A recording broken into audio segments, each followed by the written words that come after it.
கண்ணன் கழலினை நன்னும் மனமுடையீர் என்னும் திருநாமம் தின்னம் நாரணமே. நாரணன் எம்மான் பாரணங்காளன் வாரணம் தொலைத்த காரணந்தானே. ஆழ்வான் அழிநீர் கோல்வாய் அரவணையான் தாழ்வாய் மலரிட்டு நால்வாய் நாடீரே. நாடீர் நாள்தோறும் வாடா மலர் கொண்டு பாடீர் அவன் நாமம் வீடே பெறலாமே. நிறுத்தும். இங்கு நாங்கள் வேதம் ஓதிக் கொண்டிருக்கும் போது எதற்காக இப்படி கத்திக்கொண்டு வருகிறாய்? சுவாமி, நான் கத்திக்கொண்டு போகவில்லை. பெருமாளுக்கு பிடித்த பாசுரம் ஒன்றைத்தான் பாடிக்கொண்டு போகிறேன். அதுதான் தங்கள் காதுகளில் கத்திக்கொண்டு போவது போல் கேட்டிருக்கிறது. இறைவனின் பெருமையை எந்த மொழியில் வேண்டுமானாலும் பாடலாம் அல்லவா? ஓ, நீ பாடும் தமிழ் பாசுரம் எங்கள் வேதத்தை விட உயர்ந்தது என்கிறாயா? இல்லை, நான் அப்படியெல்லாம் சொல்லவில்லை. தமிழ் பாசுரம் வேதத்தை விட உயர்ந்ததா அல்லது தாழ்ந்ததா என்பதெல்லாம் இப்பொழுது பிரச்சனையே இல்லை. நீங்கள் யாரை மனதில் நினைத்து வேதம் மூலமாக வழிபடுகிறீர்களோ அந்த இறைவனை நானும் திராவிட வேதத்தின் மூலம் பாடி வழிபடுகிறேன். நாம் அனைவருமே ஒருவரை பற்றித்தான் பாடுகிறோம். நான் பாடியது நம் அன்னை தமிழில் இருப்பதால் உங்களுக்கும் எனக்கும் அனைவருக்கும் அது புரியும். அது மட்டுமின்றி அதன் அர்த்தத்தையும் ஆழ்ந்து அனுபவிக்க முடியும். ஏய் திருக்கச்சி, ஒன்றுக்கும் உதவாத உன் வியாக்கியானத்தை உன்னோடு வைத்துக்கொள். அதையெல்லாம் நாங்கள் கேட்க தயாராக இல்லை. வேதத்தை நாங்கள் ஓதும் மொழியில் ஓதினால்தான் அது இறைவனிடம் போய் சேரும். நீ தமிழில் சொன்னால் அது முறையாகாது. மன்னிக்க வேண்டும். மொழிக்கெல்லாம் அப்பாற்பட்டவர் அல்லவா அந்த இறைவன். கைக்குழந்தையின் மொழியை தாய் அறிவது போல் யாரேனும் அறிவார்களா? நாம் எல்லோருமே இறைவனின் கை குழந்தைகள் தானே. ஏய் அதிக பிரசங்கி, எங்களைச் சேர்ந்தவர்கள் உன்னை பாராட்டுகிறார்கள் அல்லவா? அதனால்தான் நீ இப்படி பேசுகிறாய். என்னவாயிற்று? என்ன பிரச்சனை? பிரச்சனைதான். இந்த திருக்கட்சியின் தொல்லை வர வர தாங்க முடியவில்லை. நாங்கள் எல்லோரும் அமைதியாக உட்கார்ந்து கொண்டு வேதபாராயணம் செய்து கொண்டிருக்கிறோம். அதற்கு இடைஞ்சலாக எதையோ பாடிக்கொண்டு வந்து வம்பை விலை கொடுத்து வாங்குகிறான். தமிழில் பாடினால் தவறு என்ன என்று வழக்கு தொடுக்கிறான். சரியாக சொன்னீர்கள். நாம் இருக்கும் இடம் வழியாக, அதுவும் தமிழ் மொழியில் கர்ண கொடூரமாக பாடிக்கொண்டு போவதற்கு இந்த சோமயாஜி கொடுத்த தைரியம்தான் காரணம். யாரை எங்கெங்கு வைக்க வேண்டுமோ அங்கேதான் வைக்க வேண்டும். அதை விட்டுவிட்டு எல்லோரையும் நம்மளவர்களுக்கு சமமாக நடத்துகிறேன் என்று நடத்தினால் இப்படித்தான் நடக்கும். சற்று எல்லோரும் பொறுமையாக இருக்கிறீர்களா? திருக்கச்சி நம்பிகள் நீங்கள் சொல்லும் நம்மளவர் இல்லைதான். ஆனால் அவரை போன்ற ஒரு வைணவ சிரேஷ்டரை, பாசுரங்களை எல்லாம் படித்து தேர்ந்தவரை நம்மளவர்களுக்குள்ளே தேடினால் கூட கண்டுபிடிக்க முடியாது. என்ன ஓய் சோமயாஜி, எங்களை எல்லாம் பார்த்தால் வேதத்தை முழுமையாக படித்த உயர்ந்த சிரேஷ்டர்களாக தெரியவில்லையா? கோபப்படாதீர்கள் சுவாமி. நான் இனி உங்களுக்கு இடையூறாக இருக்க மாட்டேன். நீங்கள் எல்லோரும் உங்கள் வேத பாராயணத்தை தொடங்குங்கள். என்னால் எந்த தொந்தரவும் வராது. சோமயாஜி, பிரச்சனை முடிந்துவிட்டது. நீங்கள் செல்லுங்கள். இல்லை, முடியவில்லை. இவர்கள் உள்ளத்தில் படிந்திருக்கும் உயர்குலம் எனும் ஒட்டடையை அகற்றாதவரை இந்த பிரச்சனை முற்றுப்பெறாது. ஒட்டடையாம் தெருப்புழுதியாம். இங்கே பாருங்கள் சோமயாஜி, நீங்களும் உயர்ந்த குலத்தில் பிறந்தவர் என்பதை மறந்து விடாதீர்கள். பிறப்பினாலும் புறத்தோற்றத்தினாலும் ஆச்சார அனுஷ்டானங்களினாலும் ஒருவர் பிராமணராகிவிட முடியாது. இவைகளை வைத்து நாமெல்லாம் பிராமண சிரோன்மணிகள் என்றும் திருக்கட்சி தாழ்ந்தவர் என்றும் முடிவு செய்துவிடக்கூடாது. யார் உண்மையான பிராமணர் தெரியுமா?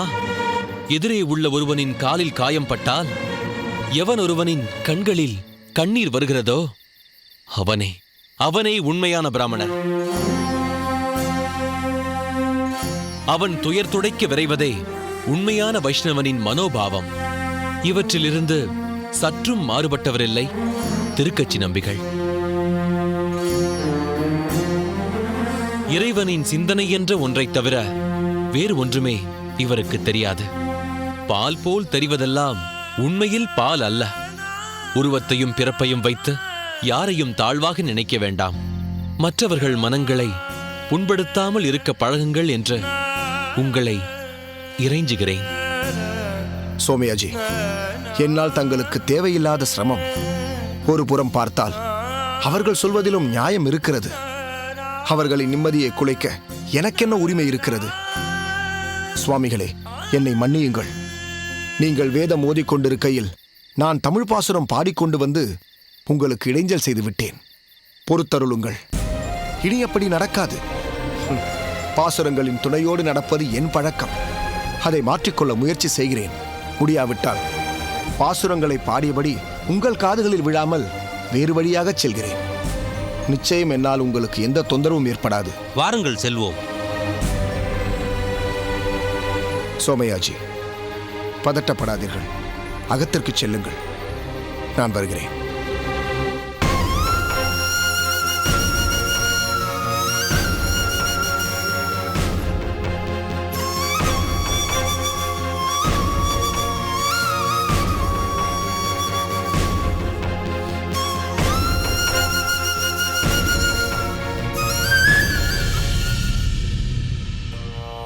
மின்னுருவாய் முன்னுருவில் வேதம் நான்காய், விளக்குழியாய் முளைத்தெழுந்த திங்கள் தானாய், பின்னுருவாய் முன்னுருவில் பிணிமூப்பில்லா, பிறப்பணியாய் இறப்பதற்கே எண்ணாது எண்ணும் பொன்னுருவாய் மணியருவில் பூதம் ஐந்தாய், புனலுருவாய் அனலுருவில் திகழும் சோதி, தன்னுருவாய் என்னுருவில் நின்ற எந்தை, தளிர்ப்புறையும் திருவடி என் தலை மேலவே.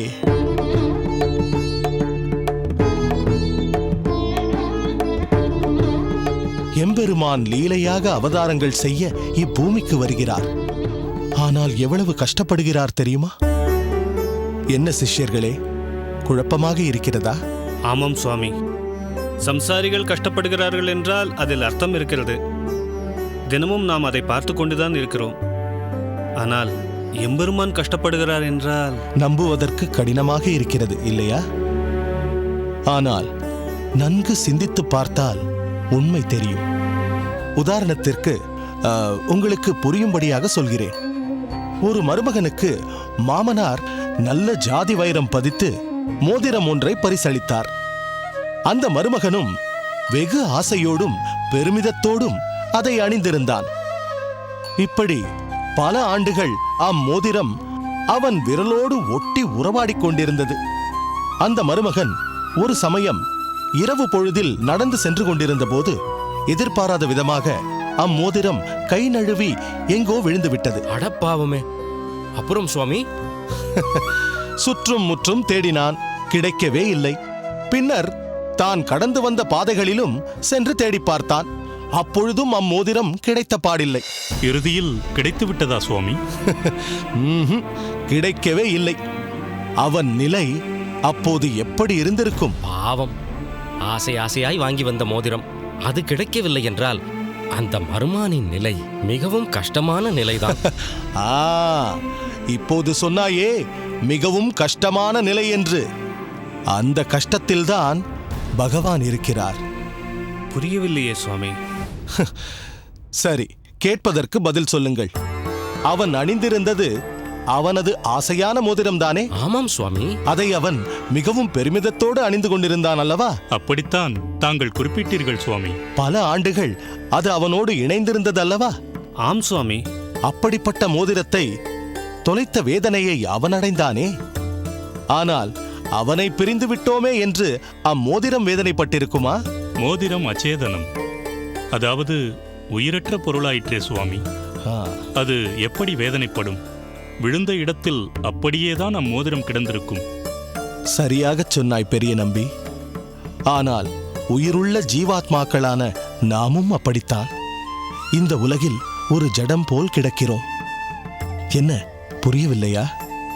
தொலைந்து போன மோதிரம்தான் நம் போன்ற அநேக ஜீவாத்மாக்கள். தொலைத்தவன் பெருமாள். அவன் உடையவன், நாம் அவனது உடைமை. கர்மவசத்தால் வந்து விழுந்த இடத்தில் அவன் நினைவின்றி கிடக்கிறோம். தொலைந்த தன் உடைமையாகிய நம்மை தன்னிடம் சேர்த்துக்கொள்ள வேண்டுமே என்று எண்ணி பெருமாள் தேடி அலைகிறான். அதனால் வைகுண்ட லோகத்தை விட்டு இந்த தாழ்ந்த பூ உலகில் அவதாரம் செய்கிறான். மீண்டும் நம்மை கைகொடுத்து தூக்கி தாய் நாட்டிற்கு அழைத்துச் செல்ல பல கஷ்டங்களை படுகிறான். இப்போது நன்கு புரிந்துவிட்டது சுவாமி. நம்மை கரை சேர்ப்பதற்காக பெருமாள் பல கஷ்டங்களை படுகிறார். ஆச்சாரியரே, பகவான் 10 அவதாரங்களை எடுத்தும் ஜீவாத்மக்கள் ஏன் இந்த துன்பகரமான பௌதிக உலகில் துயரப்பட்டு கொண்டிருக்கிறார்கள்? பொதுவாக அனைவரும் அறிந்தது 10 அவதாரங்கள்தான். ஆனால் பர, வியூகம், விபவம், அந்தர்யாமி, அர்ச்சாவதாரம் என பல அவதாரங்கள் உள்ளன. இப்படி பல அவதாரங்களை செய்தாலும் அவனால் கால்வாசி வெற்றியைத்தான் அடைய முடிந்தது. எனவே ஆழ்வார்களை இப்பூமிக்கு அனுப்பி அவர்கள் மூலம் நம்மை கடைத்தேறும்படி செய்ய முயற்சித்தான். ஆனால் அதிலும் ஓரளவு வெற்றியைத்தான் காண முடிந்தது. அப்படியென்றால் முழு வெற்றியை பெறும் நாள் இனி வருமா சுவாமி? மனிதர்கள் வேண்டுமானால் முயற்சி தோற்றால் துவண்டு விடுவார்கள். ஆனால் எம்பெருமான் அப்படி நினைப்பதில்லை. தான் விட்டுச் சென்ற பணிகளை, தன் நெருங்கிய பக்தர்களான ஆழ்வார்களை இப்பூ உலகிற்கு அனுப்பி வைத்து பகவானுடைய கல்யாண குணங்களை அனைவரும் உணரச் செய்து சரணாகதி எனும் உபாயத்தால் பரமான ஒரு நிலைக்கு மக்களை உயர்த்தி வைகுண்ட லோகத்திற்கு அழைத்துச் செல்வதே ஆழ்வார்களின் தலையாய கடமையாகும். சுவாமி, ஆழ்வார்களால் ஏன் பகவானுடைய விருப்பத்தை முழுமையாக பூர்த்தி செய்ய முடியவில்லை? ஆழ்வார்களும் பெருமாளின் பல்வேறு உடைமைகளே. அவர்கள் பெருமாளின் கல்யாண குணங்களில் ஆழங்கால் பட்டு பிரபந்தங்கள் பாடி எம்பெருமானை பிரிந்த ஏக்கத்திலேயே ஆழ்ந்திருந்தார்கள். ஆகையால் அவர்களால் பல காலங்கள் தன்னை பிரிந்து இருக்க முடியாது என்பதை அறிந்த பகவான் அவர்களை மீண்டும் வைகுண்ட லோகத்திற்கு அழைத்துக் கொண்டார். அப்படியானால் யாரால் மக்களை கரையேற்ற முடியும்? ஆச்சாரியர்களால். தான் எங்கிருந்தாலும் பரவாயில்லை, ஜீவாத்மாக்கள் அனைவரையும் கரைத்தேற்ற வேண்டும் என்ற பரந்த நோக்கம் கொண்ட ஒரு ஆச்சாரிய புருஷர், உயர்ந்ததோர் கைங்கரிய சிரேஷ்டர் மிக விரைவில் நம் கண்களுக்கு தென்படுவார்.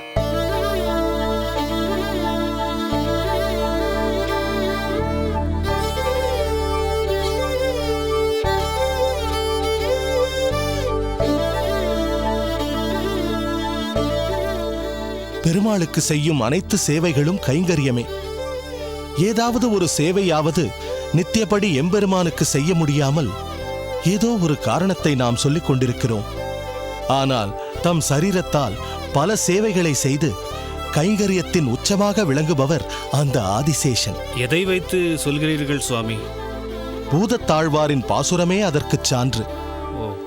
சென்றால் குடையாம், இருந்தால் சிங்காசனமாம், நின்றால் மரவடியாம், நீழ்கடலுள் என்றும் புனையாம், மணி விளக்காம் பூம்பட்டாம் புலுகும், அணையாம் திருமார் கரவு. பெருமாள் நடந்து செல்லும் போது குடை, அமர்ந்து கொண்டால் சிம்மாசனம், நின்றால் மரநிழல் போலாவார், நீண்ட பார்க்கடலில் துயிலும் போது பட்டு போன்ற மெத்தை. அப்படி ஒரு கைங்கரிய சேவையை ஆதிசேஷன் செய்து கொண்டிருக்கிறார். அப்படி ஒருவர் இப்பூ உலகிலும் சேவை செய்ய முடியுமா சுவாமி? அந்த ஆதிசேஷனே பெருமாள் அவதாரம் எடுக்கும் போதெல்லாம் பின்தொடர்ந்து வந்து கைங்கரியம் செய்தாரன்றோ? அவரே லக்ஷ்மணன், அவரே பலராமன். இந்த கலியுகத்தில் அவரை போன்ற ஒரு கைங்கரிய சிரேஷ்டர் வருவாரா சுவாமி? எந்த நேரமும் வரலாம், ஒருவேளை வந்திருக்கலாம். காலத்தால் நமக்கு அடையாளம் காட்டப்படலாம். அடியேன்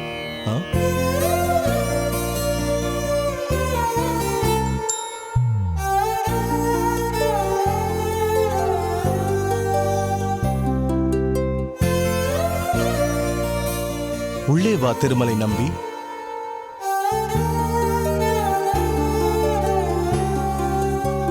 வா.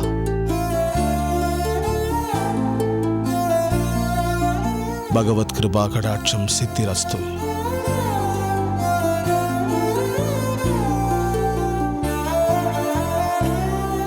உட்கார். திருமலை நம்பி, ஒரு உயர்ந்த விஷயம் பற்றி பேசிக் கொண்டிருந்தோம். இச்சமயத்தில் நீ வந்தது எனக்கு மிகவும் சந்தோஷத்தை தருகிறது. காரணம், நீ வசிப்பதும் உயர்ந்த மலையில் அல்லவா? அந்த மலையப்ப சுவாமியின் அருகில் அல்லவா? அந்த உயர்ந்த நிலைக்கு என்னை அழைத்துச் செல்ல வழிகாட்டியவர் தாங்கள் தானே சுவாமி? இருந்தாலும் எத்தனை பேர் நான் கூறியதும் உடனே ஒத்துக்கொண்டு அக்கைங்கரியத்தை செய்கிறார்கள்.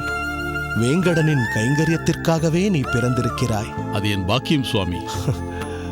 ஆமாம், உன் கையில் இருப்பதென்ன?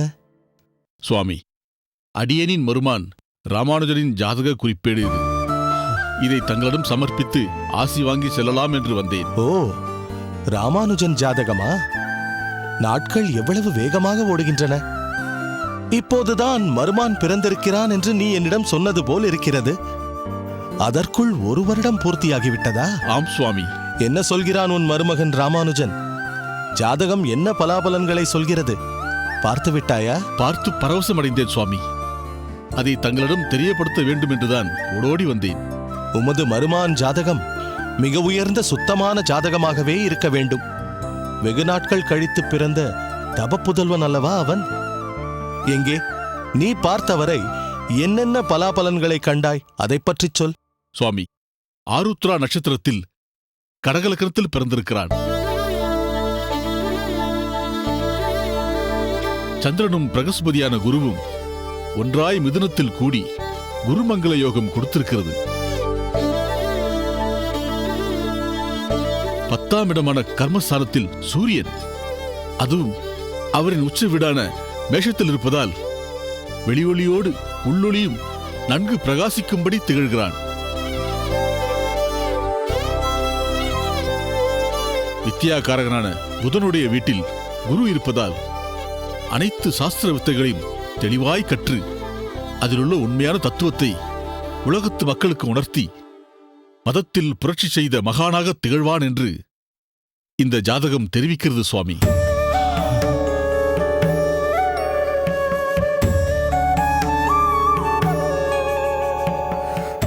ஆஹா, திருமலை நம்பி, என் போன்ற சந்நியாசிகளையும் மோகிக்கச் செய்வதாக இருக்கிறதே நீ சொல்வது. எங்கே ராமானுஜனின் ஜாதகத்தை கொடு.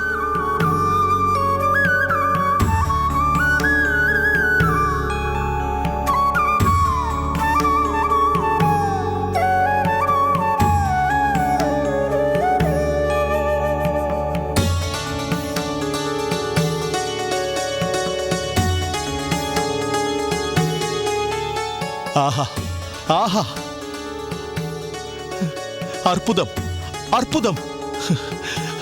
திருமலை நம்பி, நீ கூறிய அனைத்தும் இதில் நன்கு விளங்கத் தெரிகிறது. நீ வருவதற்கு சற்று முன்னர்தான் கைங்கரிய சிரேஷ்டனான ஆதிசேஷனை பற்றி நான் சொல்லிக் கொண்டிருந்தேன். அந்த கைங்கரிய ஸ்ரீமான் இவன்தானோ என்று தோன்றுகிறது.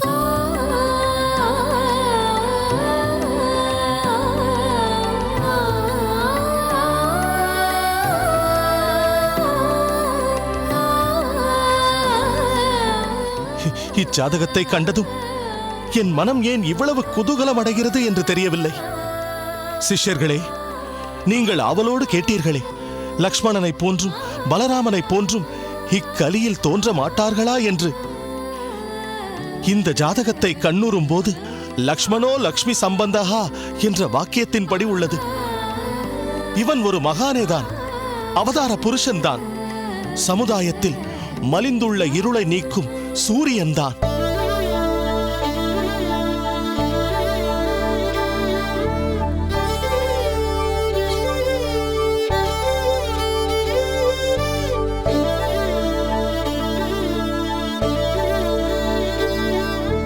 தங்கள் வாக்கு அந்த பரந்தாமனின் வாக்கு சுவாமி. தங்களின் அருளாசியால் பிறந்தவன் ராமானுஜன். தங்களின் அனுகிரகமே அவனுக்கு என்றும் காப்பு. என் அருளாசி எப்போதும் ராமானுஜனுக்கு உண்டு. இனி அவனை பற்றிய நினைவுகளும் என்னுள் இருக்கும்.